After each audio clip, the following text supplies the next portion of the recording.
नमस्कार, घटना चक्र में आपका स्वागत है। मैं हूं विपुल सिंह, आपके सामने कुछ खास मुद्दों को लेकर के, और हमारे साथ तमाम पैनलिस्ट हैं। उन मुद्दों को समझेंगे और उसका क्या असर भविष्य की राजनीति पर होगा, इस पर भी चर्चा करेंगे। देखते हैं क्या कुछ खास है एजेंडे में। संसद में गूंजा राहुल गांधी की जासूसी का मामला। जेटली ने आरोपों को किया खारिज, बोले वीवीआईपी सुरक्षा से समझौता नहीं। बड़ा सवाल, क्या वाकई राहुल गांधी की जासूसी या कांग्रेस बना रही है तिल का ताड़। और भूमि अधिग्रहण बिल पर कांग्रेस का संसद से सड़क तक प्रदर्शन। यूथ कांग्रेस के कार्यकर्ताओं पर पुलिस ने बरसाई लाठियां और छोड़ी पानी की बौछार। सोनिया गांधी प्रतिनिधि मंडल के साथ राष्ट्रपति से कर सकती है मुलाकात।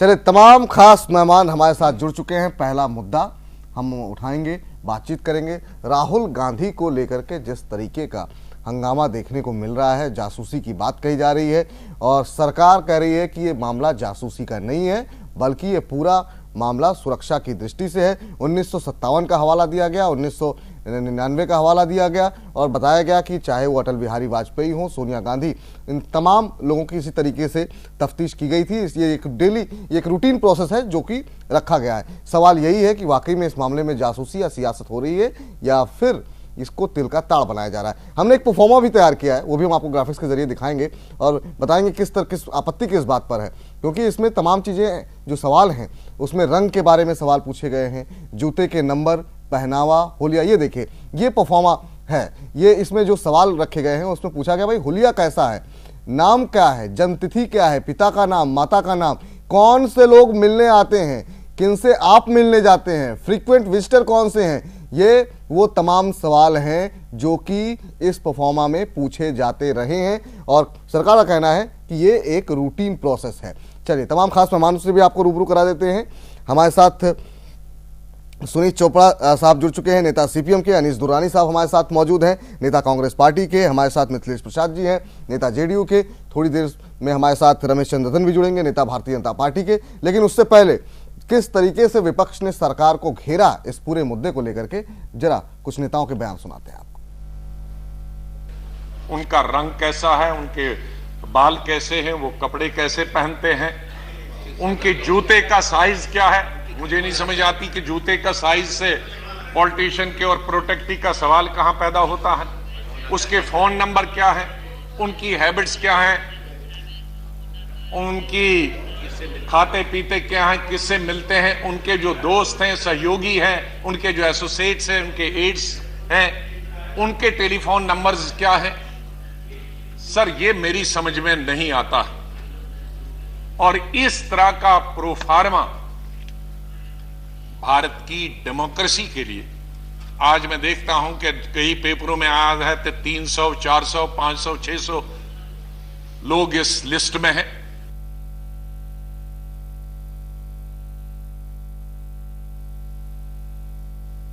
नाम है, पिता का नाम, माता का नाम, जन्म स्थान, उम्र, जन्म के समय का चिन्ह, रंग, बालों और आंखों का रंग, कद, चेहरे का विवरण, शरीर की कोई विकृति, जूते का साइज, वो कब आते हैं और कब घर से जाते हैं, उनके करीबी दोस्त के नाम और उनके फोन नंबर, ये सारे प्रमाण में बताने के लिए किसके आदेश पे ये दिया गया है, कौन इसके पीछे है, एक। और दूसरी चीज, ये सब जो जूते का साइज होना, वो होना, क्या मैन्युफैक्चर करके देने वाले हैं? मैं पूछना चाहता हूं। लेकिन ये जो चीजें, और राहुल जी, नहीं, मैं आपसे पूछना, राहुल जी, ये तो एसपी जी का उनको प्रोटेक्शन है।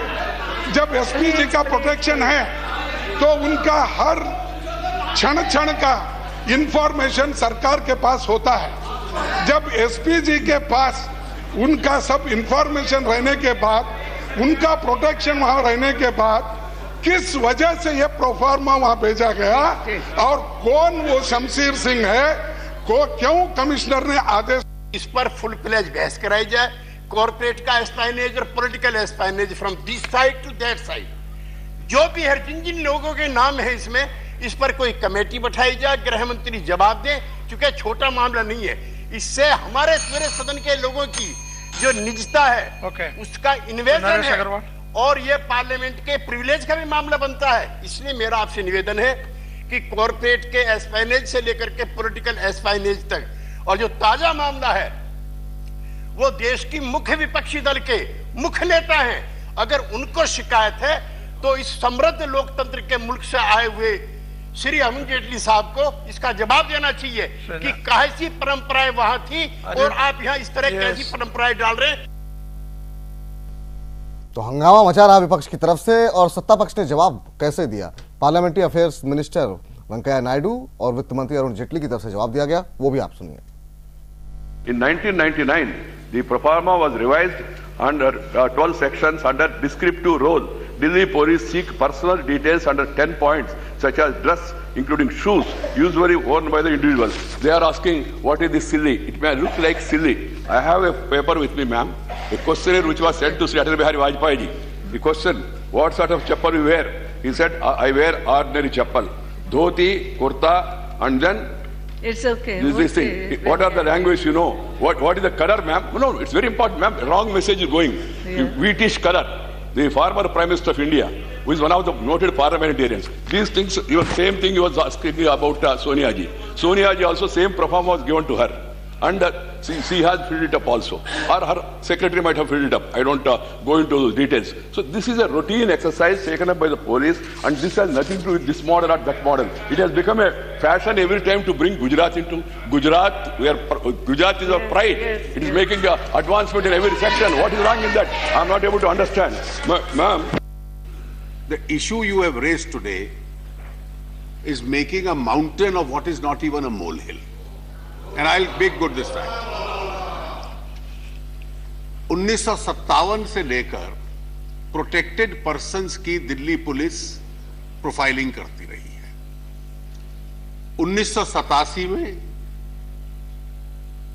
कोई हमारी सरकार नहीं थी, आपकी सरकार थी, एक परफॉर्मा बना, और स्नूपिंग वो होती है जो चुपचाप किसी पे नजर रखी जाए। किसी के घर जाकर उस व्यक्ति से या उसके सेक्रेटरी से कहा जाए ये फॉर्म की डिटेल्स दो, वो स्नूपिंग नहीं होती, वो डिटेल इंफॉर्मेशन देते हैं। This practice started during the Congress government in 1987। आप और मैं सिक्योरिटी एक्सपर्ट्स नहीं हैं और न ही हम बनने का प्रयास करें। जूते के साइज का क्या रेलेवेंस है? इस देश के एक पूर्व प्रधानमंत्री का जब असैसिनेशन हुआ था तो जूते की वजह से उनके शरीर का आइडेंटिफिकेशन किया गया था। इसलिए हम अपनी संसद हैं, राजनीतिक हैं, इसलिए हम अपने आप को उस तक कन्फाइन रखें। सिक्योरिटी प्रोफाइलिंग के लिए जो सिक्योरिटी एक्सपर्ट्स हैं उनको जो जानकारी चाहिए होती है ये उनके ऊपर छोड़ दें। इसलिए जूते के साइज का भी रेलेवेंस हो सकता है सिक्योरिटी में। 1999 में उस परफॉर्मा को बदला गया और बदला हुआ परफॉर्मा मेरे पास है। तब से लेकर आज तक ये एनडीए यूपीए का प्रश्न नहीं है। हर प्रमुख व्यक्ति की दिल्ली पुलिस उनके घर पर जाकर उनसे या उनके स्टाफ से प्रोफाइलिंग करती है। आज अडवाणी जी, सुषमा जी, अहमद भाई, मेरा स्वयं का और हम में से यहां बैठे हुए जितने लोग, सीताराम येचुरी जी, शरद यादव जी, इन सब के जो लिटियंस दिल्ली में ऑपरेट करते हैं और जो प्रमुख लोग हैं उनका हर साल 2 साल के बाद उसको वो रिव्यू करते हैं। और इसलिए इस रिव्यूइंग में उनकी नॉर्मल एक्टिविटीज क्या हैं, वो सैर करने कहां पर जाते हैं, उनकी कंपनी क्या है, कपड़े क्या पहनते हैं, कि किसी इमरजेंसी में इन विषयों की जरूरत हो सकती है, ये आंखों का रंग कैसा है, ये पुलिस की सिक्योरिटी प्रोफाइलिंग के लिए वो इकट्ठा करते हैं। ये कोई पिछले 14 मार्च को शुरू नहीं हुआ राहुल जी के संबंध में, ये 1987 से लिखित रूप में चल रहा है, 99 से ये प्रेजेंट परफॉर्मा चल रहा है और आज भी 526 लोगों का ये प्रेजेंट परफॉर्मा दिल्ली पुलिस। चलिए, तमाम खास मेहमान जुड़ चुके हैं। हम रमेश चंद्र नतन जी भी हमारे साथ जुड़ चुके हैं। एक छोटे से ब्रेक के लिए रुक रहे हैं और ब्रेक के बाद इस चर्चा को आगे बढ़ाते हैं।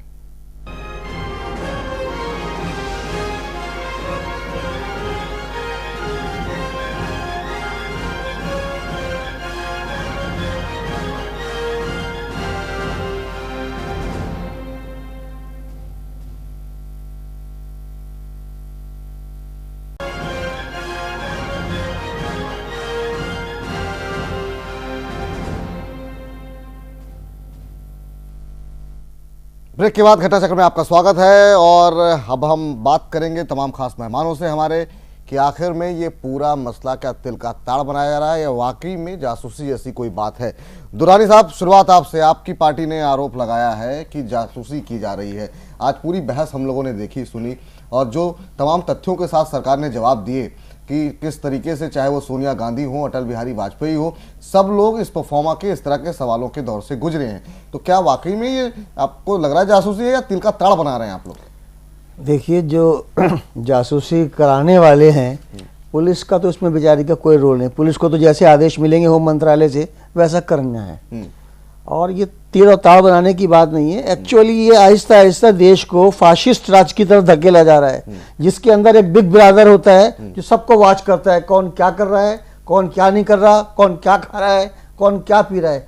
अगर ये इतना साधारण होता कि सिर्फ परफॉर्मा भरा जाता तो उसका कायदा ये था कि, और होता भी यही है कि घर पर आदमी आता है, स्टाफ से मिलता है कि साहब हमें ये डिटेल चाहिए, पूरा करके दे दीजिए। न कि ये कि जहाँ वो रहता है उसके गली में 4 मकान छोड़कर जाकर पूछे चलते फिरते आदमी से कि जी वो किसके के साथ मिलते हैं, किसके साथ जुलते हैं, किसके साथ आते हैं, किसके साथ जाते हैं। अरे भाई, राहुल गांधी तो वो पर्सनैलिटी जो बचपन से एसपीजी के अंडर में है, उसके ये जो पूछा जा रहा है उससे कहीं ज्यादा जानकारी ऑलरेडी सरकार के पास है। तो ये आपत्तिजनक बात ये जो इस तरीके से आप कुछ इधर उधर गलियों में पूछते फिर रहे हो, तो इसमें कुछ दाल का काला है। 2 मार्च से वो शमशेर सिंह वहां पे घूम रहा है। अरे भाई, अगर आपको कोई परफॉर्मा या गवर्नमेंट की कार्रवाई पूरी करनी है तो आपको फौरन चाहिए कि आप दफ्तर आ जाएं। पुलिस वालों को क्या बना दिए किसी दफ्तर के अंदर जाने में, और परफॉर्मा जानकारी पूरी ले जाएं। दफ्तर क्यों गए थे और कहाँ गए थे? नहीं, दफ्तर तो बाद में उनको एसपीजी वाले पकड़ कर ले गए। जब वो इंक्वायरी करते फिर रहे थे आसपास की गलियों में, तो एसपीजी के लोगों ने, जिनको वो तो बहुत सतर्क रहते हैं एसपीजी के लोग, उन्होंने कहा कि एक आदमी ये क्यों मुस्तकिल चक्कर लगा रहा है, दाएं बाएं फिर रहा है, तो वो उसको पकड़ कर ले गए। तब उसके पास से परफॉर्मा मिला। राहुल गांधी जैसे वीआईपी को, जिनको की तमाम सुरक्षा मिली हुई है, गली मोहल्ले में उनसे पूछताछ की जाएगी, ऐसा लगता है आपको? क्या या क्या जानकारी, ना तो गली मोहल्ले में घूमने वाले व्यक्ति हैं कि किसी पान की दुकान पे, किसी चाय की दुकान पे राहुल गांधी के बारे में इंक्वायरी की जाएगी? आपका ये तर्क तो वैलिड लग नहीं रहा है कि नहीं, तो राहुल गांधी से थोड़ी इंक्वायरी की गई है। वही यही तो मैं भी आपको आपत्ति, मुझे इसी बात पर तो है, और इसी बात पर कांग्रेस को आपत्ति है कि भाई आप रूटीन, बिल्कुल सही बात है कि अटल बिहारी वाजपेयी जी का भी भरे गए थे। अटल बिहारी वाजपेयी जी का तो बहुत पहले भरे गए थे, जब वो देशद्रोह के इल्जाम में पकड़े गए थे, पुलिस की मुखबिरी के इल्जाम में, तब से उनकी फाइल चल रही है।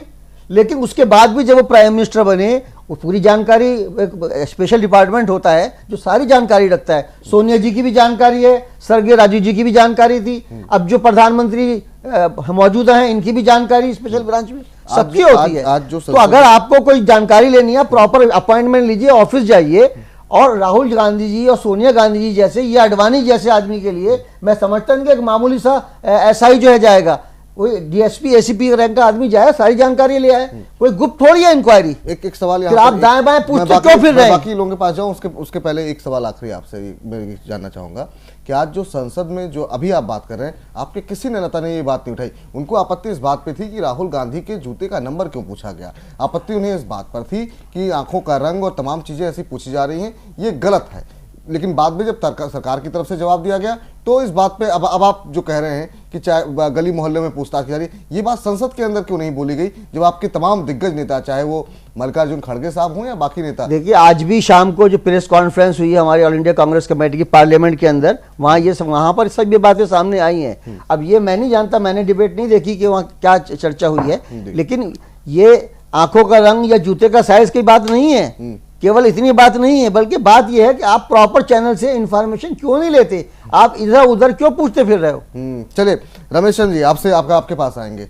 क्या हो रहा है सर? ये कांग्रेस कह रही है जासूसी हो रही है। इसके पहले भी इस तरह का एक मामला आया था जब प्रकाश जावड़ेकर जो है एयरपोर्ट पहुंचे और कहा यह गया, हालांकि कोई कंफर्मेशन इस बारे में नहीं आई, लेकिन ये खबरें काफी ज्यादा थी कि वहां पर एक मंत्री पहुंचे और वो जीन्स और टी शर्ट में थे और उनको वापस कर दिया गया और कहा गया कि आप ये ड्रेस सही नहीं है। हालांकि इसमें कोई कंफर्मेशन नहीं है। इस तरह की काफी खबरें चली इस तरह की। क्या कह रहे हैं, क्या वाकई में कोई बिग ब्रदर की भूमिका में है क्या नरेंद्र मोदी की, वो मॉनिटरिंग कर रहे हैं हर व्यक्ति की? मुझे तो बहुत आश्चर्य हो रहा है कि गुलाम नबी आज़ाद जी और खड़गे जी, ये कांग्रेसी लोग जिनको ABCD कानून की नहीं आती, सरकार कैसे चलाई इन्होंने, मक्खल मलाई मारने में रहे हैं। बहुत मुझे बेढंगा इनका जो है, अभी दुर्रानी साहब बोल रहे थे जो है जासूसी और उसमें जो है वाजपेयी जी की, तमीज नाम की चीज नहीं है। मैं तो कह रहा हूं कि इसको पार्लियामेंट निकाल कर बाहर फेंक देना चाहिए। जिनको आप इंडियन प्रोटेक्टिव सिस्टम में एक नियम है, LIO वाला भी डिस्ट्रिक्ट में कोई लीडर होता है, सिंपली एक परफॉर्मा लेके घूमता है और वो ये तक पूछ लेता है कि जो जो जो आप जो इनर है, इनर के वाला कोई अंदर का कोई ऐसा स्पॉट बताइएगा जिससे कभी भी कोई जो है उसको हम जैसे लोग पूछते थे भाई इनर में कैसे क्यों घुस रहे हो। और ये एक मोस्ट BVIPs के सिस्टम को, जूते का साइज और जूते के सारे सिस्टम को एक आइडेंटिफिकेशन वाला सिस्टम है, LIO वाला डिस्ट्रिक्ट में जाकर पता करता है। और ये तो मोस्ट BVIPs के सिस्टम को SPG और सारे लोग जानते हैं। लेकिन गैर तो की बातें करना, बेहुदी भाषा बोलना, ये क्या तरीका है? कभी कांग्रेस वाले लोगों को तमीज है कि कहां से 57 में हमले करके आए क्या, 87 में हमले करके आए क्या, 99 से लेकर के अब तक आपको होश नहीं आया? 99 से लेकर के अब तक तो आप ही चला रहे थे सरकार, आपको परफॉर्मा नजर नहीं आया? वो परफॉर्मा रिव्यू हुआ है, परफॉर्मा की बात नहीं है। ये हम भी जानते हैं, ये हम भी जानते हैं कि आंखों का रंग और बालों का रंग और सब चीजें हम भी जानते हैं, उस पर आपत्ति नहीं है, बल्कि तरीका कार पे है कि ये आप एक ऐसे VIP के बारे में गलियों के अंदर जानकारी ले, जनगलियों के अंदर गाड़े, ये क्या तरीका है? इसका मतलब क्या भाषा बोल रहे हैं? बिल्कुल सही बोल रहे हैं। क्या इसमें क्या गलत बात है? बात का मतलब यही है कि भाई ये सारी जानकारी ऑलरेडी मौजूद है, ये हमको भी पता है, LIO हमारे पास भी आते हैं, सबके पास आते हैं। आपको ये पता होना चाहिए, राजनीति जिले से उठकर के आए हो, जिले पर भी एक सिंपल एक LIO। हाँ बिल्कुल होता है, लेकिन वो खुद आके मिलता है, वो गली मोहल्ले वालों से नहीं पूछता कि इसके क्या निशान किस जगह है और किस जगह है। हमारे पास खुद आता है, पूछता है कि भाई आप निशानी बताओ अपनी। रानी साहब मुझे खेद है कि आप LIO की परिभाषा नहीं जानते। आप वहां जो है पड़ोस से पूछता है, वो पड़ोस से पूछता है, आज पड़ोसी से बात करता है कि भाई इनका कैसे क्या है थोड़ा बताइए, हिस्ट्री बनाता है, हिस्ट्री खोलती है। आप लोग कहां से पता नहीं राजनीति कर रहे हैं? चोपड़ा साहब आप कैसे देख रहे हैं? बहुत की बात है चोपड़ा साहब, ये पूरे मसले को आप कैसे देख रहे हैं? क्या आप लंबे समय से राजनीति में है, क्या ये पहली घटना है या फिर ये पहली घटना तो बिल्कुल नहीं है। तो क्या फिर ये घटनाएं अंग्रेज के राज से चलती आई हैं, क्योंकि हम लोग उपनिवेशिक देश थे, तो इस तरह की बेहूदी नॉलेज उनको चाहिए। लेकिन दुख की बात यह है कि आज भी वही तरह की जांच चल रही है।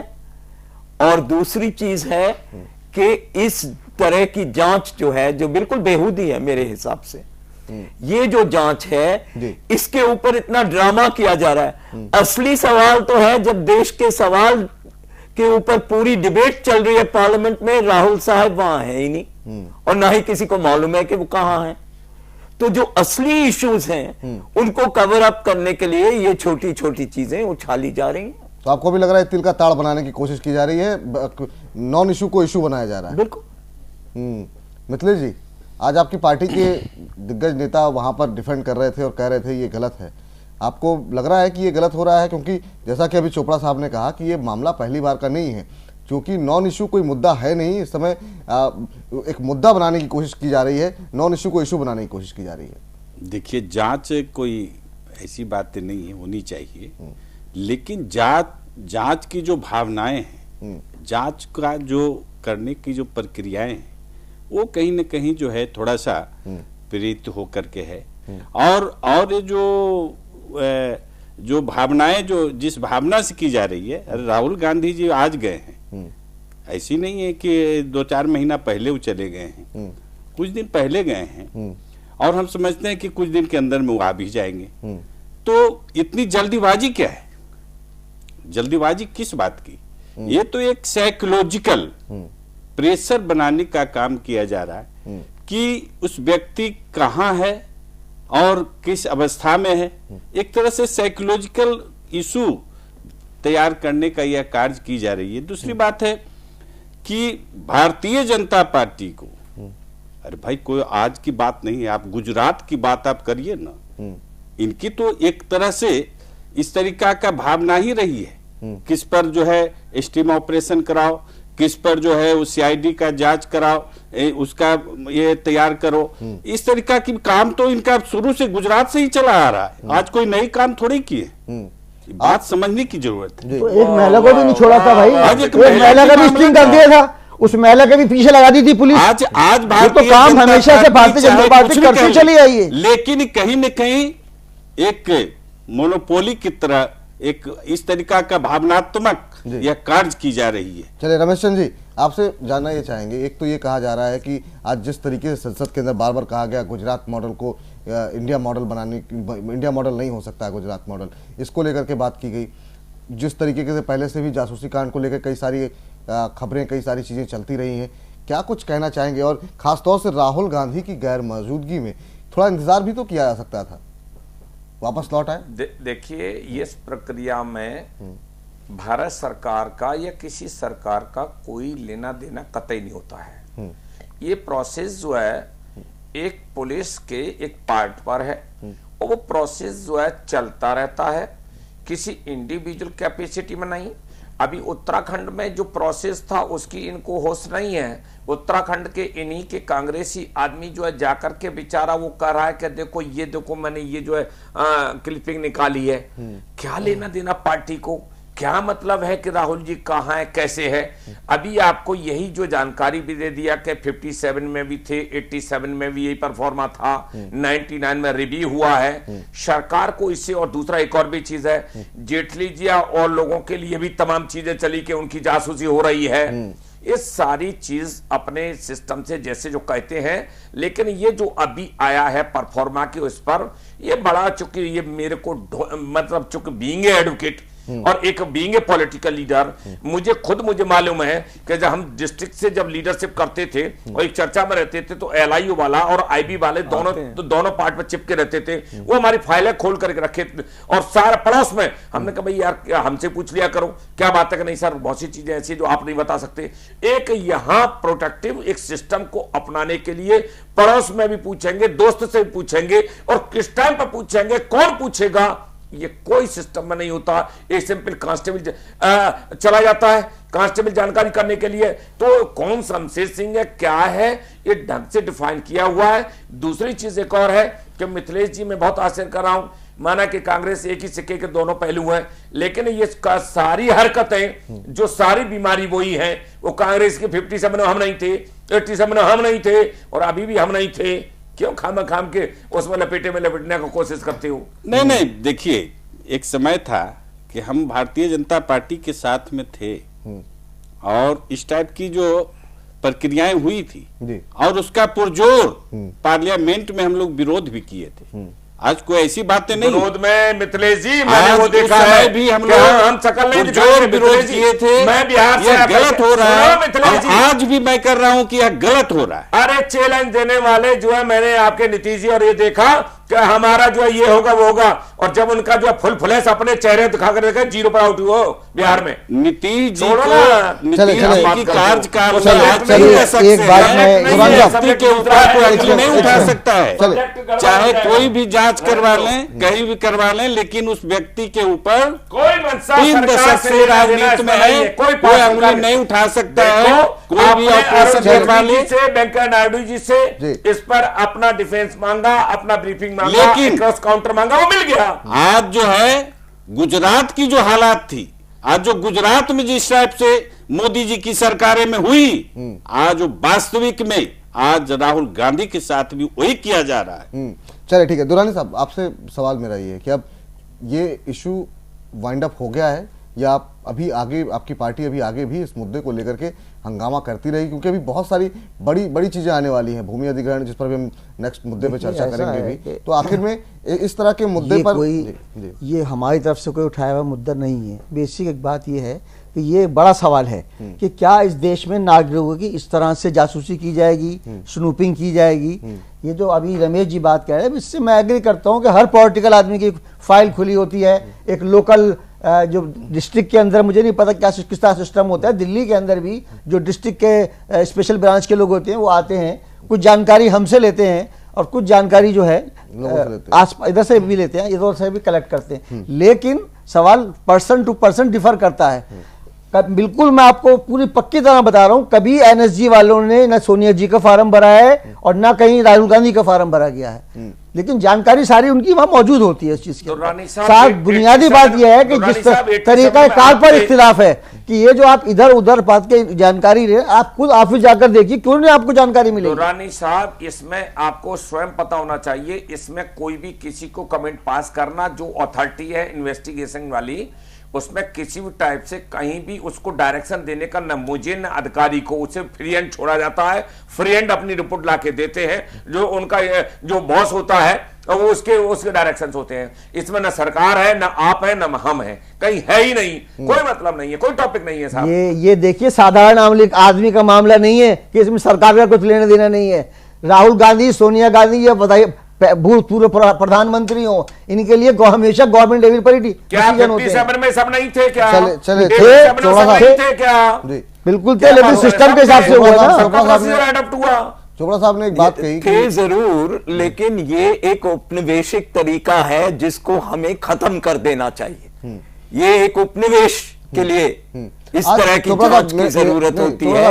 एक आजाद देश में ये शोभा नहीं देता, चाहे ये कांग्रेस करे चाहे ये बीजेपी करे। चोपड़ा साहब, मेरा सवाल ये, आप कह रहे हैं कि ये अंग्रेजों के जमाने का हाँ, ये उन्हीं का है। और मेरा सवाल ये है कि अगर इसको समाप्त किया जाता, जैसा कि आप कह रहे हैं, आपको लगता नहीं सिक्योरिटी को लेकर कंसर्न हो सकता है? हमारे यहाँ दो एक्स प्राइम मिनिस्टर जो है वो बम से उड़ा दिए गए, उनको गोली मार दी गई। विपुल जी, पूर्व प्रधानमंत्री महोदय के जो साथ हुआ, और ये बात बिल्कुल सत्य है कि उनका आइडेंटिफिकेशन होना भी टेढ़ा पड़ गया था।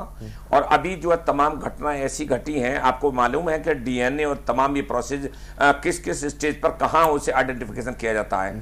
ये जो जूता और ये सारा सिस्टम है, फिर गंभीरता से ले लें। कांग्रेस के लोगों और देश के लोगों से कहना है कि ये 57, 87 और परफॉर्मा प्रेस्क्राइब्ड था, रिव्यू हुआ है, उसमें कोई भी सिस्टम, और ये भी डिक्लेयर किया कि 500 से समथिंग इतने लोगों का है, इंडिविजुअल कैपेसिटी में किसी एक व्यक्ति का नहीं है। ये उनकी प्रक्रिया है। चलिए चोपड़ा साहब, मेरा सवाल आपसे ही था कि सिक्योरिटी को लेकर आपको लग रहा है कि अगर आप जो बात कह रहे हैं कि इसको समाप्त कर देना चाहिए, या ये आजाद मुल्क नहीं, ये तो नहीं समाप्त करना चाहिए, क्योंकि तमाम चीजें हैं जो चोपड़ा साहब से मैं पूछ लेता हूँ जरा। चोपड़ा साहब कुछ अलग विचार दे रहे हैं, आपको लगता नहीं सिक्योरिटी, सुरक्षा को लेकर भी एक बड़ा कंसर्न है?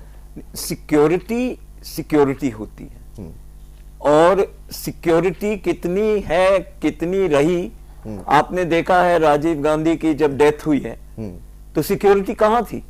इंदिरा गांधी की जब डेथ हुई है सिक्योरिटी कहां थी? ये काम इस तरह की जासूसी से नहीं किए जाते हैं। इन कामों के लिए देश की जनता में देश प्रेम और देश के नेताओं की जो जन प्रेम है वो होना चाहिए, वही इनको बचा सकता है, ना कि इस तरह की फाइलिंग। दुर्रानी साहब, 526 लोगों से पूछताछ की गई है, फिर क्या राहुल गांधी इतने बड़े नेता हैं कि वो सबसे ऊपर हैं, उनसे कोई पूछताछ नहीं कर सकता? बिल्कुल, ये उनके मतलब बारे में कोई जानकारी नहीं ये, दे सकता इसका ये एंगल है ही नहीं इस बात का। हमारे बेसिक इतिहास इस बात का है कि अगर ये सूक्ष्म जानकारी आपको लेनी थी, उनके ऑफिस जाते, अपॉइंटमेंट लेते, उनके स्टाफ से सारी चीजें, लेकिन ये जो तरीका ये जासूसी का तरीका है, ऑफिस तो गए, इधर से कुछ नहीं, ऑफिस बाद में उनको एसपीजी पकड़ कर लेके गई है, जब 4 दिन तक वहाँ चक्कर लगाते रहे, 4 दिन वो चक्कर लगाते रहे रमेश जी वहां पर, उसके बाद एसपीजी वाले ने उन्हें पकड़ा और उनको लेके गए। सुनो दुर्रानी साहब, इन्वेस्टिगेटिंग जो अथॉरिटी है वो किसी से पूछ करके क्यों जाएगी? क्योंकि उसे जो रिपोर्ट चाहिए, वो रिपोर्ट सीक्रेट चाहिए, वो रिपोर्ट अपने तरीके की चाहिए, पूछ करके जाने का कोई औचित्य प्रोफाइल बनाने में, रमेश जी, प्रोफाइल बनाने में और इन्वेस्टिगेशन करने में बहुत अंतर है। इन्वेस्टिगेशन किस चीज की कर रहे थे? क्या वो देशद्रोही है? क्या है जो परफॉर्मा है उसके परफॉर्मे के लिए तो आप सीधे अब आपने 57 ऑफिस जाइए को परफॉर्मा बना दिया है, तो ये आपकी देन है। 87 बना दिया आपकी देन है। ये थोड़ी है कि इसको इधर लेके आप फिरते रहो, तो आपकी देन है भाई। परफॉर्मे का तो मतलब ये आप जाइए, पूरी जानकारी लीजिए उससे।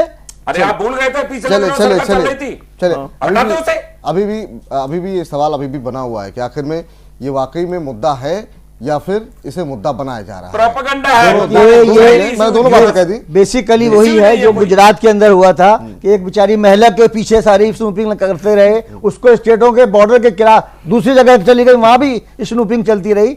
तो ये गवर्नमेंट जो गुजरात की है ये हमेशा से आती रही है, और मोदी जी भी हमारे गुजरात से आए हैं, उसी नियम पे चल रहा है ये, लेकिन सेंटर में ये नियम नहीं चल सकता। चलिए फिलहाल एक छोटे से ब्रेक के लिए रुक रहे हैं। ब्रेक के बाद बात करेंगे अगले मुद्दे की। अगला मुद्दा जुड़ा हुआ है भूमि अधिग्रहण पर विपक्ष की नई रणनीति के साथ। एक छोटे से ब्रेक ले रहे हैं, तुरंत लौट रहे हैं।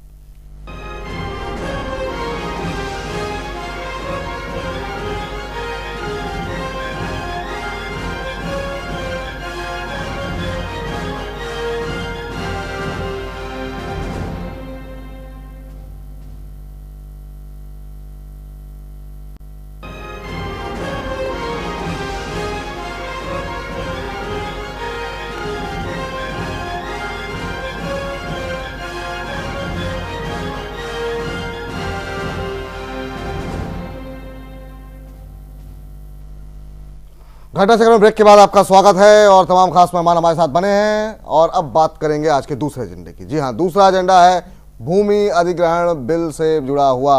आपको बता दें, एक तरफ बिहार के अंदर नीतीश कुमार एक दिन के धरने में बैठे, फिर लालू यादव ने आज जो है मार्च निकाला है। इधर कांग्रेस ने जो है मार्च निकाला है, जहां पे कार्यकर्ताओं के ऊपर पानी की बौछार भी हुई, लाठियां भी उनको खानी पड़ी, सोनिया गांधी उनसे मिलने भी गई। और इन सब के बीच में खबर यह है कि कल राज्यसभा में बिल को पेश किया जा सकता है। आपको बता दें, लोकसभा से बिल पास हो चुका है 9 संशोधनों के साथ, लेकिन बड़ा सवाल यही है कि क्या राज्यसभा में कामयाबी मिलेगी, क्योंकि विपक्ष एकजुट दिखाई दे रहा है और राज्यसभा में सरकार के पास नंबर्स नहीं है। नंबर की अगर बात करें तो जो अपने इनके सहयोगी दल हैं वो भी इस बिल को लेकर के साथ खड़े दिखाई नहीं दे रहे हैं। शिवसेना पिछली बार शामिल ही नहीं हुई थी। तो बड़ा सवाल ये कि आखिर में जिसको नाक का सवाल बनाया हुआ सरकार ने, वो बिल पास कैसे होगा। चलिए, तमाम खास मेहमान हमारे साथ बने हुए हैं। हमारे साथ सुनीत चोपड़ा साहब हैं, नेता सीपीएम के, अनीश दुर्रानी साहब हैं, नेता कांग्रेस पार्टी के, रमेश चंद्ररतन जी हमारे साथ हैं, नेता भारतीय जनता पार्टी के, मिथिलेश प्रसाद जी हैं जेडीयू के। चोपड़ा साहब, कल राज्यसभा में बिल को पेश किया जाएगा। आप जब लोकसभा में पास हो गया तब भी आप विरोध कर रहे थे इस बिल को लेकर के, तमाम विपक्ष एकजुट दिखाई दे रहा है। कितना मुश्किल होने वाला है ये बिल सरकार के लिए? ये बिल मुश्किल तो होगा ही। आप समझ लीजिए कि जो राष्ट्रपति का भाषण था उसमें भी परिवर्तन राज्यसभा ने करवा दिया था, और उस मुद्दे पे परिवर्तन करवाया था जो कि काले धन की बात है। तो सवाल ये है कि ये जो बिल है ये देशद्रोही बिल है। क्यों? क्योंकि इसमें आप कानून के सामने भी नहीं जा सकते अपील करने के लिए अगर आपकी जमीन ले ली गई है। ये तो हमारे संविधान के खिलाफ है, ये तो कोर्ट में गिर जाएगा। तो इसको राज्यसभा में पास करवा के आप करोगे क्या? किसको धोखा दोगे? ये जो बिल है इसमें एक त्रुटि नहीं है, दसियों हैं। और आप ये समझ लो कि ये जो बिल है, ये बिल राज्यसभा में पास करवाने से नुकसान इनका ज्यादा होगा रूलिंग पार्टी का। बेहतर है कि इसको फिर से स्टैंडिंग कमेटी ऑफ पार्लियामेंट के पास भेज दें, बहस करवाएं, उसके बाद सामने लाएं। चलिए, इस बीच जो है तमाम जो है आज बयान भी निकलते हुए नजर आए, तमाम प्रदर्शन भी देखने को मिला। सबसे पहले सुनते हैं कांग्रेस नेताओं की तरफ से किस तरह की टिप्पणी देखने को मिली, खासतौर से दीपेन हुड्डा, गुलाम नबी आजाद और आनंद शर्मा की तरफ से। आइए वो सुनाते हैं। हम लोग सब यूथ कांग्रेस के समर्थन के लिए यहाँ आए हैं। जितने भी भूतपूर्व all India youth Congress presidents हैं और जो एमपीज हैं हमारे, सब समर्थन देने के आए हैं। यूथ कांग्रेस अच्छा काम कर रही है और इस बिल के हम बिल्कुल खिलाफ हैं। ये किसान विरोधी बिल। पहले जो सरकार ने किया है वो गलत किया है। कोई जरूरत नहीं थी सरकार को एक अध्यादेश जारी करके जो एक अच्छा कानून था उसको कमजोर करना, किसानों की जमीन लूटना। उसके लिए जो किया गया है वो गलत है, उसका हम विरोध करते हैं। और ये इसी लिए अध्यादेश लाए हैं ताकि सीधा लोकसभा में पास कर लिया। उसमें जो संसद की जांच परख होती है, संसद की स्टैंडिंग कमेटी में जाता है बिल, वो हम नहीं भेजा। इसलिए राज्यसभा में हम इसको रोकेंगे, इसकी जांच परख होगी, स्क्रूटनी होगी और हम इसको पास बिल्कुल नहीं होने देंगे। देश की सारी विपक्षी दल इस मुद्दे पे एक है। इनके घटक दल के सहयोगी शिवसेना, राजीव शेट्टी इसमें इनके विरोध में है। सारे किसान, सिविल सोसाइटी, अन्ना हजारा से लेकर मेगा पाटकर इसमें खिलाफ है। सभी कांग्रेस पार्टी के बनाए उस कानून के हक में है जो 2013 में हमने बनाया था, जिसमें किसान की सहमति की जरूरत हमने रखी थी। किसान से पूछो, और जमीन अधिकृत करो। मगर ये सरकार किसान की नहीं, उस बात को कुचलना चाहती है, किसानों के अधिकारों को, किसानों की बात नहीं सुनना चाहती, इसीलिए किसान विरोधी नरेंद्र मोदी। किसान विरोधी नरेंद्र मोदी, ये नया नारा यहाँ पर इस प्रदर्शन में निकलता हुआ दिखाई दिया। चलिए इस बीच जरा अब सरकार की तरफ से क्या कुछ कहा जा रहा है। सरकार में मंत्री हरसिमरत कौर ने क्या कुछ कहा कांग्रेस के ऊपर, इस बिल के ऊपर, वो भी सुनिए। कांग्रेस अपने अब डेस्परेट होगी, इनके पास कोई मुद्दा नहीं है, इसलिए कभी ये गलतफहमियां उठाते हैं और कभी ऐसे अपनी कभी इधर हड़ताल कर ली, कभी इधर इन्होंने रैली कर ली, बस इसी के काबिल रह गए, क्योंकि कॉन्क्रीट और ढंग का काम करने के लिए तो इनके पास कुछ है ही नहीं। इनका तो लीडर ही गुमशुदा है, किसी को उनको खुद नहीं मालूम कि उनके लीडर क्या है तो काम क्या कर। जहां तक भूमि अधिग्रहण की बात है, मैं आपके ध्यान में लाना चाहती हूं कि इस सरकार ने किसानों को वो हक दिए हैं जो कांग्रेस के बिल ने भी नहीं दिए थे। जो चीजें इन्होंने उस दायरे के बाहर रख दिए थे कि इनको 4 गुना, इन 8 चीजों के लिए 4 गुना दाम नहीं मिलेंगे, वो भी बीजेपी की एनडीए की सरकार ने उनको भी इंक्लूड किया है कि किसी चीज के लिए जब जमीन एक्वायर की जाएगी तो 4 गुना दाम किसान को मिलेंगे। चलिए दुरानी साहब, जिस तरीके से लोकसभा में ये बिल पास हुआ और इसमें 9 संशोधन किए गए हैं, अभी देखा जाए अगर आपके बिल में और इस बिल में अगर तुलना करें तो एक बड़ा अंतर जो लगता है वो खाली अभी जो बाकी रह गया 70 से 80% जो किसानों की सहमति वाला मुद्दा अगर हटा दिया जाए तो ज़्यादातर कई मौकों पर तो सरकार झुक गई है। तो फिर अब विरोध प्रदर्शन किस बात को लेकर के, और क्या इस बिल पे किसी तरीके से समर्थन करेगी कांग्रेस? कांग्रेस बिल्कुल समर्थन नहीं करेगी, क्योंकि कांग्रेस इसको पूरी ईमानदारी के साथ एंटी किसान बिल समझती है।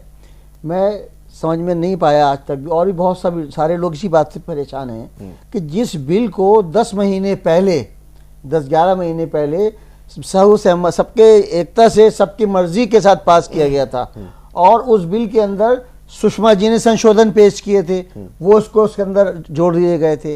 अरुण जेटली जी ने कुछ संशोधन दिए थे, वो जोड़ लिए गए थे, और सारे सदन की सारी पार्टियों ने इसके ऊपर एकजुटता जताई थी। और उसके बाद यानी 2 साल तक तो ये बिल मेंबर्स पार्लियामेंट्री कमेटी के पास पड़ा रहा, जिस पर चर्चा होती रही, हर एक की राय ली गई, इसीलिए कि ये किसानों से जुड़ा हुआ मामला है, किसानों की जिंदगी और मौत का सवाल है। इसलिए इस बिल को टाइम दिया गया कि हर तरह से ये नर्चर हो जाए, हर तरह से इसमें जो कमी है वो दूर हो जाए, और जब सबकी सहमति बन गई तब इसको बिल को पास किया गया था, और उस वक्त बीजेपी ने भी इसका समर्थन दिया था। लेकिन हुआ यूं कि उसके बाद मोदी जी को जो है इतना बहुमत मिल गया कि वो बस बल्ले ही बल्ले हो गए। वो सारे जो कुछ संशोधन और सारी चीजें उन्होंने वहां पे कराई थी, सबको भूल गए, क्योंकि उनको अडानी जी को जवाब देना है, क्योंकि उनको अंबानी जी को जवाब देना है। अब आप देखिए ये बिल्कुल एंटी किसान वो है कि उसका हक ही छीन गया कि वो कोर्ट में जा ही नहीं सकता कि मेरी जमीन ले ली गई है, मैं इसके खिलाफ लड़ना चाहता हूं। वो कोर्ट में जाने का अधिकार भी छीन लिया, जबकि असल बिल के अंदर एक बात तो ये थी कम से कम 70% लोग उसको सहमति हो तब एक्वायर की जाएगी। फिर इसमें 4 मुद्दों को ऐसा इन्होंने बक कर दिया। अब देखिए इसमें क्या कितनी चालाकी है कि कॉरिडोर, इंडस्ट्रियल कॉरिडोर बनाया जाएगा, और उसके 1 मील इधर और 1 मील उधर।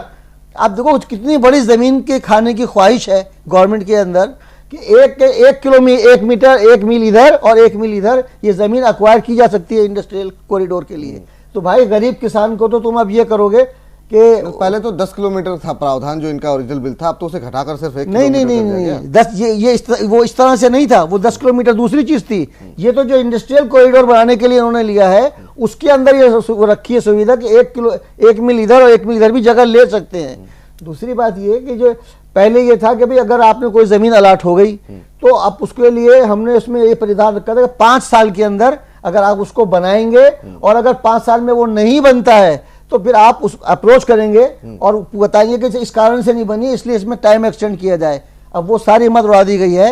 अब ये कहा गया है कि जब तक प्रोजेक्ट 5 साल या जब तक प्रोजेक्ट पूरा नहीं होता, ये एक तरह से किसानों की जमीन को पूंजी। इसमें जो संशोधन किए गए हैं उसमें ये है कि 5 साल का समय रखा गया है, लेकिन ये कि अगर किसी वजह से कोर्ट का स्टे होता है और उस वजह से जो है कोर्ट मान लीजिए कि एक्वायर कर ली गई और 10 साल तक उसका कोर्ट पे स्टे रहेगा तो वो समय सीमा नहीं मानी जाएगी। काफी मामलों में तो सरकार झुकी है। वही मैं कह रहा हूँ कि जो 9 संशोधन लाए गए हैं वो जो आप बता रहे हैं झुकी सरकार, इसमें जो 5 आप एक्चुअली देखिए, जो लोग जिस तरह से जमीन एक्वायर करते हैं उनका तरीका यही होता है। अब वो 4 साल तक कुछ नहीं करेंगे उसमें, 4 साल के बाद वहां पे काम शुरू करेंगे और उसके बाद कोई कोर्ट पहुंच जाएगा कि मामला ये कोर्ट पहुंच गया। तो इसलिए ये कहा गया था कि कोई आप इसका एक बॉडी बनाइए, एक मॉनिटरिंग कमेटी बने जो जमीन एक्वायर हो, जिसके अंदर गाँव के भी लोग हों और दूसरे सोशल एक्टिविस्ट हों, जो डिसाइड करें कि भाई अगर ये 5 साल में इसको फर्दर एक्सटेंशन दी जाए या नहीं दी जाए। वरना कोर्ट का तो हाल ये है, कोर्ट में पहुंच जाइए, उसके बाद 10 साल लटक गया तो जमीन जिसको 10 साल के किसान से ली गई उसको 10 साल तक तो बेचारा ख्वार हो गया वो। अब इसमें जो इंडस्ट्रियलिस्ट हैं वो कह रहे हैं कि जब से ये नया कानून आया उसके बाद से आप देख लीजिए जमीन कितनी एक्वायर हुई है, तो जमीन ही लोग एक्वायर नहीं कर रहे हैं। इतना बहुत लोगों को जो अपने प्रोजेक्ट डिले कर रहे हैं तो भाई नहीं कर रहे हैं। हिंदुस्तान के अंदर अभी तक 20% जमीन ऐसी है जो बंजर है, आप वहां क्यों नहीं करते? चले जाओ, चले वहां चले जाओ, वहां एक्वायर करो। बीजेपी के पास जाएं, उससे पहले मिथिलेश जी, आपकी पार्टी के नेता भी अनशन भी कर रहे हैं और तमाम तरीके से इसका विरोध भी कर रहे हैं। हम सब एक साथ हैं इस मुद्दे पर, तो किसानों का हम देखिए वो नहीं होने देंगे। दुआनी साहब, आज जो कानून आया है इसके पूर्व में कानून कांग्रेस ने लाया था और इसके पहले जो एक बहुत बड़ी लड़ाई भट्टा परसौल में हुआ था किसानों के लेकर। भट्टा परसौल की लड़ाई क्या थी शायद आपको मालूम होगा। भट्टा परसौल में मतलब औने पौने भाव में, यानी 700 रुपये गज से लेकर के 1700 रुपये गज तक के जमीन लिया गया। वो भी जमीन लिया गया कृषि फॉर्म के नाम से, किसानों से लिया गया। वो जमीन पर क्या हुआ आप देखिए उसको। वो जमीन जो है कृषि फार्म खोलने के लिए, कृषि उद्योग लगाने के लिए वो लिया गया था, लेकिन वो जमीन पर आज जाके देखिए बड़े बड़े जो है बिल्डिंग खड़ी है। सारे मल्टीनेशनल कंपनी वाले को वो जमीन दिया गया। कैसे दिया गया? जो जमीन 700 रुपये गज लिया गया और वो जमीन जो है बिचौलियों के हाथ यानी मल्टीनेशनल कंपनी वाले को वो जमीन बेचा गया 1.5 लाख रुपए गज दिया गया। एक मंजिला इमारत की बात नहीं, बहुमंजिला इमारत बनाने के लिए वो लिया गया था। किस लिए? कृषि फार्म वगैरह कृषि उद्योग के लिए उसको लिया गया था, उस नाम से लिया गया था। दूसरी बात आप समझिए कि वो जमीन जो है जो किसानों से लिया गया, जो किसान पुरखों से बसे हुए थे, उनके बहुत पूर्व से लोग उस पर आश्रित थे, उनके लिए क्या किया गया? तो सरकार की जो नीतियां बन रही है, पिछले बार कांग्रेस ने बनाया था, जिसे कहा गया था कि 80% लोग अगर वो जमीन को, चाहे उसे जमीन मालिक हो या मालिक नहीं हो, यानी जो अगर कोई साग सब्जी बेचने वाला, उसको पढ़िए आप, साग सब्जी बेचने वाले भी अगर आता है उधर, कोई चिड़ी मार भी आता है, अगर वो कहता है कि ना भाई प्लॉट ले लिया जाए, तो प्लॉट जो है अधिग्रहण में चला जाएगा। तो हम लोग उसका भी विरोध किए थे। दूसरी बात, आज जो भारतीय जनता पार्टी ने जो कानून लाई है, अरे भाई तो बड़ा ही दर्दनाक है। आप ये बात को आज जो है किसान को अब वो जमीन जो है वो जो 1894 में जो बना था और उसका सेक्शन 11 और सेक्शन 4 और 11 की जो चर्चाएं जो है कि लंबे लंबे लिफाफा लेके घूम रहे थे, अब मालिकाना हक ही खत्म था। आज बात की चर्चा करने की जरूरत है और जो कानूनी प्रक्रिया से दूर रखा गया किसानों को, यह बड़ा ही दर्दनाक है। चले इस पर जो है अब रमेश जी से जवाब लेते हैं। रमेश जी, बहुत मुश्किल होने वाली है राज्यसभा में आपके लिए, क्या किस तरीके से परसू करेंगे इसे, क्या कहेंगे लोगों को, क्योंकि तमाम पॉलिटिकल पार्टी इसको बड़ा मुद्दा बनाए हुए हैं और आपने भी इसको नाक का सवाल बनाया हुआ है आपकी पार्टी ने। सबसे पहले तो ये कि अगर ये नाक का सवाल हमारा नहीं, ये किसानों के नाक का सवाल और उनके हित को रख करके सोचा गया है। देश का अगर चहुमुखी विकास करना है तो वो आसमानी किसी सिस्टम में नहीं बनेगा, जमीन पर ही बनेगा। डेवलपमेंट जो भी होना है वो जमीन के सिस्टम के बिना नहीं हो सकता। रोजगार जो मिलेगा वो चाहे वो किसानों की जो सुखद आनंद का जो स्वरूप है, जो कीमत जो मार्केट वैल्यू है, उस सारे सिस्टम को देख करके किया। लेकिन जो है लोकसभा में लाने से पहले भी ये मुद्दा चर्चा में आया, और चर्चा में ही नहीं आया, गृह मंत्री माननीय राजनाथ सिंह जी के यहाँ भी दिखाया कि किसान लोग मिलने गए, लीडर्स के पास मिलने गए, उन्होंने सुन करके संशोधन के लिए स्वरूप संजोया। लेकिन एक बात बहुत आश्चर्य की बात है, सड़कों पर आकर के खाली प्रोपेगेंडा कर रहे हैं। ये अस्तित्वहीन हो चुके हैं, इनके पास कुछ भी नहीं है अपना। चूंकि अब बेचारे इनको काम ही ये मिल गया है कि सड़कों पर जाकर के कुछ नहीं करेंगे तो जनता इनके चूंकि वैसे इनको नकार चुकी है। नहीं रतन जी, पहले आप भी सड़क पर थे, रतन जी आप भी सड़क पर थे, आप भी सड़क पर थे, ऐसी बात नहीं आई। 10 महीना पहले जो कानून लाया गया था उसमें आप भी सड़क पर थे। ऐसा है, पार्लियामेंट पर सुझाव आपसे मांगा गया, आपके पास कुछ है ही नहीं। अभी भी डिबेट में जब आपसे सरकार ने कहा कि भाई आप कौन कौन से सुझाव दीजिएगा, बिना किसी उसके लोगों से मिलने के बाद यदि 9 संशोधन किए गए, सरकार ने पूरी तरह से चाहा कि भाई सुझाव दीजिएगा, क्या है तुम्हारे पास, कुछ हो तो सही ना। किसानों के हितों की बात करते हो, लेकिन किसानों के हितों की बात करने के अलावा कोई सिस्टमेटिक वे है नहीं। जो है कांग्रेस की जरूरत ही क्या है? कांग्रेस के हम तो ऑलरेडी बिल बना के पास करा चुके हैं। कांग्रेस के उसमें अगर हितकारी होता तो उस समय आपत्ति नहीं जरूरत थी, इसको बिल को यहाँ इस स्टेज पे लाने की आवश्यकता नहीं थी, फिर क्या जरूरत थी? तो फिर 10 महीने पहले कैसे स्वीकार किया था? आप इसमें शामिल थे इसको मंजूर करने में। अध्यादेश का रूप तो सीटा में समाप्त हो गया, पार्लियामेंट में आ गया। लेकिन अध्यादेश क्यों आया? किस चीज में? एक सवाल यहाँ पर तो सीटा में खत्म हो गया जब वो पार्लियामेंट में आ गया। रमेश जी, नंबर्स आपके पास नहीं है राज्यसभा में, ये आपको ही पता है, ये मालूम है जी। और अगर हम ही मांगे गए हैं, अगर नंबर एमिकेबली हो जाएगा, प्रॉब्लम नहीं आएगी। लोग समझ नहीं पा रहे हैं, हमारे लोग समझाने में लगे हैं, और वही कारण है कि पार्लियामेंट पास हुआ है।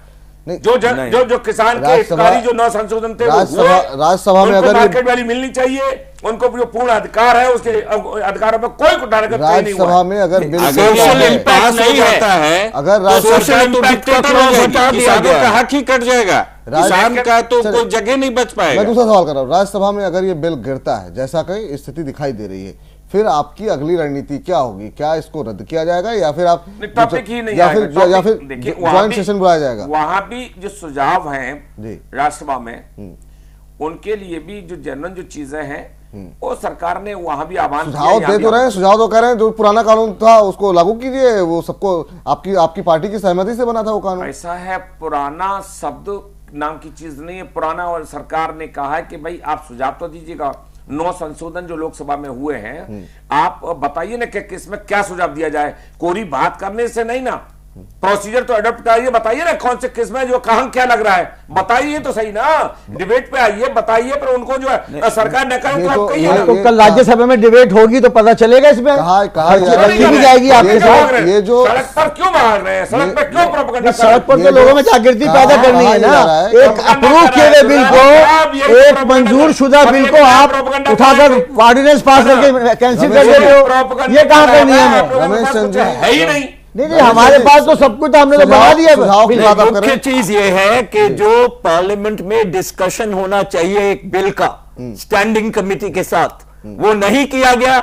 एक अध्यादेश लाया गया है, एक डिक्टेटरशिप चौपड़ा साहब अध्यादेश भले गिर गया हो, मेरा ये कहना गिर नहीं गया, उसी तरह ये बिल भी गिरेगा। ऐसा है, गलतफहमी का शिकार हो, पार्लियामेंट का सिस्टम भी जान लो, आप नहीं गए हो तो पार्लियामेंट जब अध्यादेश का सिस्टम, जब कोई प्रोसीजर अडॉप्ट हो गया पार्लियामेंट में, तो वो ऑटोमेटिकली अध्यादेश आया क्यों? अरे जब पूरे बिल की डिस्कशन हो चुकी थी, इसीलिए चले आखिरी सवाल, डिस्कशन की जरूरत नहीं थी। डिस्कशन से तो आप बचने जा रहे हो, वरना स्टैंडिंग कमेटी के पास क्या इस बिल को पास कराने के लिए ज्वाइंट सेशन बुलाया जाएगा? नंबर्स नहीं है और आधा तो पास, तमाम लोग कह रहे हैं बिल गिरेगा राज्यसभा के अंदर, तो क्या फिर ज्वाइंट सेशन बुलाएंगे? क्या करेंगे जरा बता दीजिए, उसके कार्यक्रम को समाप्त पहले तो हम ऐसा महसूस करते हैं कि नौबत नहीं आएगी, नौबत नहीं आएगी। अगर ऐसा हुआ, लोग ऐसा है ना, ये जनता को गुमराह कर रहे हैं। अगर ऐसा हुआ तो, अगर ऐसा हुआ, कांग्रेस आपके साथ है नहीं, जेडीयू सामने बैठी हुई है, जेडीयू लगातार वहां पर जो है नीतीश कुमार, समाजवादी पार्टी जान रही है कि गुमराह कौन कर रहा है। पास होगा, बिल पास होगा, जनता तो अच्छी तरह जान रही कौन गुमराह होगा, या राज्यसभा में इसी सूरत में पास होगा जब आप जीरो प्राउंड नहीं होते। फ्लोर मैनेजमेंट, रमेश चंद्र जी सवाल जान चुकी है, चलिए ठीक जनता और भी जान चुकी है। जनता को पास नहीं करना है, जनता से आप 56 इंच चलिए चलिए सुनिए, रमेश जी रमेश जी कर दिया रमेश जी रमेश जी आपके तो रमेश तीन जी है। तीन तो है। रमेश जी बिल जो है जनता को पास नहीं करना है, बिल राज्यसभा में पास होना ये है। चीजें होती मेरा रहती कहना हैं, ये इनपे फ्लोर ज्यादा मैनेजमेंट कैसे करेंगे आप? ध्यान नहीं देना चाहिए रमेश जी नहीं, मैंने कहा ना कि जनतंत्र हमको पे ध्यान उम्मीद दीजिए। है जी कि ये जो है नौबत नहीं आएगी, राज्यसभा में बिल पास हो जाएगा। किसी पार्टी से बात हो रही है आपकी? अब पार्टी से बात हो रही है, वो तो ऐसा है ना, डिस्कशन तो जो है चलता ही है ना आपस में, क्योंकि जो संशोधन या जो बिल के बारे में जो आपसी जो एक्सेप्टेंस है वो तो म्यूचुअल कंसेंट से ही होगा। चलिए बहुत बहुत शुक्रिया सुनीत चोपड़ा जी आपका इस चर्चा में शामिल होने के लिए। अनीस दुरानी साहब आपका भी बहुत बहुत शुक्रिया। रमेश चंद्र रतन जी आप भी इस कार्यक्रम में जुड़े, बहुत बहुत शुक्रिया। मिथिलेश जी आपका भी बहुत बहुत धन्यवाद इस कार्यक्रम में जुड़ने के लिए। तो अभी भी भूमि अधिग्रहण बिल पर रस्साकशी जारी है, हालांकि नंबर्स नहीं है, किस तरीके से फ्लोर मैनेज होगा राज्यसभा के अंदर यह भी स्थिति साफ नहीं है। हालांकि एक विकल्प सरकार के पास है ज्वाइंट सेशन बुला करके इस बिल को पास कराने का। क्या कुछ स्थिति होती है इस पर भी हमारी नजर रहेगी। आप तमाम बड़ी खबरों के लिए देखते रहिए घटना चक्र। नमस्कार।